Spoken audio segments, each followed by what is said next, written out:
Welcome to CNM World News. I'm Orion Banks. Welcome to CNM World News. I'm Orion Banks. Thank you for joining us for your weekly news recap. This week brought big developments in the Middle East, tense political battles in Nigeria, and a bold new announcement in space technology. If you've been too busy to catch it all, don't worry. We're going to walk you through everything in simple, clear language. Let's begin. Top story of the week: Israel, Iran, and the fragile talks in Doha. Our top story this week comes from the Middle East, where tensions between Israel and Iran remain high even as diplomats try to talk things out.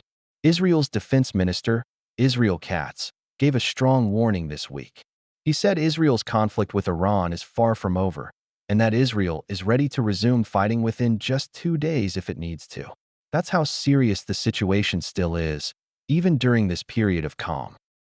At the same time, the United States has been trying to restart talks with Iran.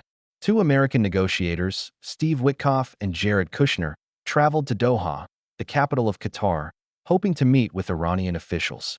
But there's a problem. Iran says it will not hold direct talks with the Americans.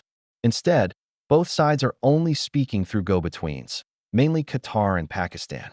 There's also disagreement about what the talks should even be about. The United States wants to discuss Iran's nuclear program. Iran, however, says its main concern is getting back $6 billion in frozen funds that were supposed to be released during the ceasefire. Now let's turn to Lebanon, where the Israeli military says it destroyed a massive tunnel network built by Hezbollah under a hill called Ali Taher. Another large tunnel system was reportedly found under the historic Beaufort Castle. Officials say there could be more hidden tunnels that haven't been discovered yet. This comes right after Israel and Lebanon signed a new framework agreement in Washington.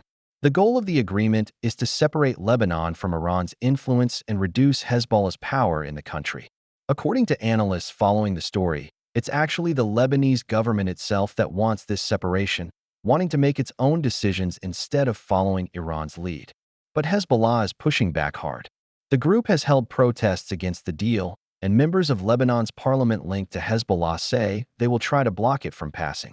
Statements from Hezbollah's leadership and from Iran's Revolutionary Guard suggest they believe Israeli forces should withdraw from southern Lebanon before anything else happens.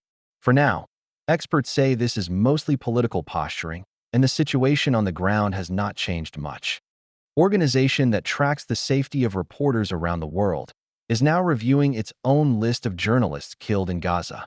That's because evidence has come out showing that some of the people on that list were actually fighters for Hamas or the Palestinian Islamic Jihad, not journalists at all. This discovery came after investigators found obituaries posted by Hamas and Islamic Jihad themselves, honoring these individuals as fighters. When compared against the official casualty lists, it became clear some names overlapped. So far, more than 20 names have been quietly removed, out of a list that had grown past 200. This story matters because it shows how difficult it can be to get accurate information out of a war zone, especially when armed groups use civilian-sounding roles as cover. Israel's ambassador to the United Nations spoke out about this directly this week, questioning whether specific individuals named publicly as journalists were actually terrorists instead. Meanwhile, something rare happened inside Gaza this week. Hundreds of people took to the streets in an organized protest against Hamas, the first of its kind in more than a year. Protesters carried signs reading messages like "Hamas out" and "We want to live." This happened despite reports that Hamas tried to threaten and intimidate the demonstrators, even warning journalists not to cover the event.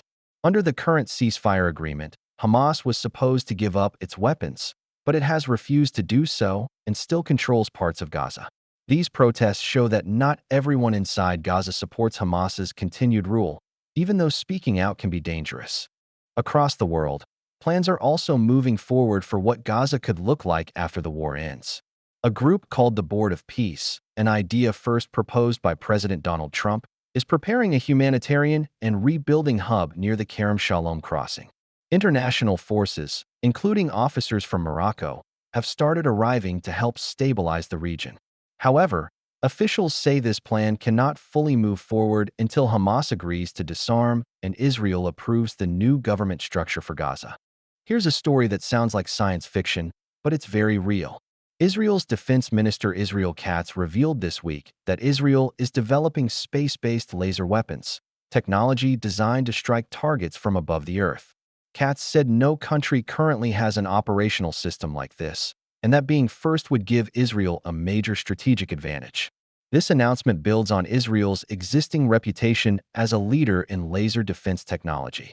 The country recently began using something called the Iron Beam, the world's first working high-energy laser system, which can shoot down rockets, mortars, and drones for a much lower cost than traditional missile defenses. Engineers are also working on laser systems that could be mounted on fighter jets. While most details about the new space laser program remain secret, this announcement signals that future conflicts may not just be fought on land, sea, and air, but in space as well. Now let's head to Nigeria, where politics dominated the headlines this week. A federal court in Abuja ruled on a major leadership dispute inside the African Democratic Congress, known as the ADC. Former Senate President David Mark had been leading the party, but a member of the House of Representatives challenged that leadership in court. The judge ruled against the challenge, saying the courts don't have the authority to settle internal disputes within a political party. The court also confirmed that the handover of leadership to David Mark followed the party's own rules. This matters because the ADC is expected to be a major player in Nigeria's upcoming 2027 election, and disputes like this could affect who ends up on the ballot. There's another important update from Nigeria involving a strange political scandal. A man named Ambassador Matthew Adeniyi claims he was appointed as the Director General of something called the Presidential Foreign Intervention Promotion Council. The problem is, Nigeria's federal government says this agency does not exist at all, and that Matthew has no legitimate letter of appointment. In an interview, Matthew insisted he did nothing wrong and said he even paid money for his appointment. He claimed he personally met with the president's chief of staff and that his organization had around 300 staff members. However, the federal government released a statement saying he has a history of fraudulent activity and no real government role. The matter is now in court, and Matthew says he will let the legal process decide the truth. The situation is continuing to develop. One more political story that caught attention this week involves Nigeria's security screening process. A former government minister was arrested after allegations surfaced that he used a fake certificate. This raised a big public question. How could someone pass through a security screening with a fake credential? A retired security officer explained that Nigeria's intelligence agency, the DSS, does conduct very thorough background checks, even tracing a person's education back to primary school. However, he pointed out an important detail. Even when the DSS uncovers a problem and reports it, the government officials making appointments are not required to act on that report. In other words, red flags can be found and still ignored if political leaders choose to overlook them. This explains how someone could be appointed to a position despite serious issues showing up during screening. Finally, a political friendship turned into a legal fight this week. Kenneth Okonkwo, a spokesperson for a presidential campaign, is now facing a defamation lawsuit from Peter Obi, a politician he used to support. Kenneth publicly split from Obi last year, saying he no longer believed Obi was a decisive leader.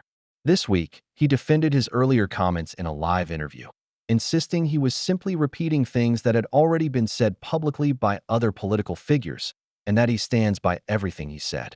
He says he has not yet been formally served by the court, but expects the case will not succeed. The situation is still unfolding. Not everything this week was about conflict in courtrooms. In Gaza, hundreds of ordinary people found the courage to publicly speak out for a better future, despite real risks to their safety.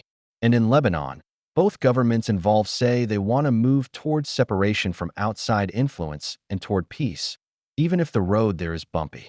Progress isn't always fast, but this week showed that people in difficult situations are still finding ways to push for something better. And that wraps up this week's biggest stories. Thank you for spending part of your Sunday with us here at CNM World News. I'm Orion Banks. If you found this weekly recap helpful, please like this video, subscribe to CNM World News, and turn on notifications so you never miss an important update. Let us know in the comments which story had the biggest impact on you this week. Have a wonderful week, stay informed, stay safe, and we'll see you next Sunday.